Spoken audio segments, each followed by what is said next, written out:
যে বাচ্চাগুলো ডিম খাইতে চায় না এবং ডিম যে বাচ্চারা খায় তাদের জন্যও কিন্তু এই রেসিপিটা। কারণ একঘেয়েমি ডিম কিন্তু সবসময় ভালো লাগে না, একটু যদি ডিফারেন্ট কিছু হয় বাচ্চারা কিন্তু পছন্দ করে। তো এভাবে বড়রাও খাইতে পারেন। তো আমি হচ্ছে এই যে দেশি মুরগির ডিম নিয়ে নিলাম, এখানে যে কোনো ডিম দিতে পারেন, সমস্যা নাই। আর হচ্ছে গুঁড়ো দুধটা দিয়ে নিলাম, আর কিছুই লাগবে না, জাস্ট এই দুইটা উপকরণই লাগবে।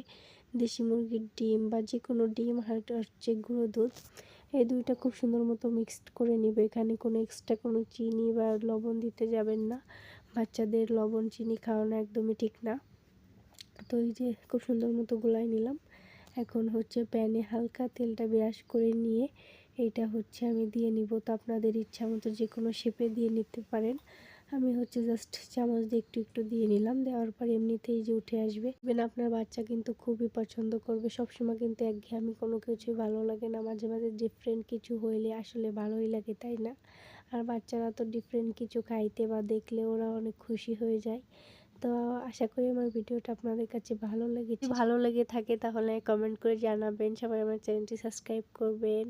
সবাই ভালো থাকবেন। আল্লাহ হাফিজ।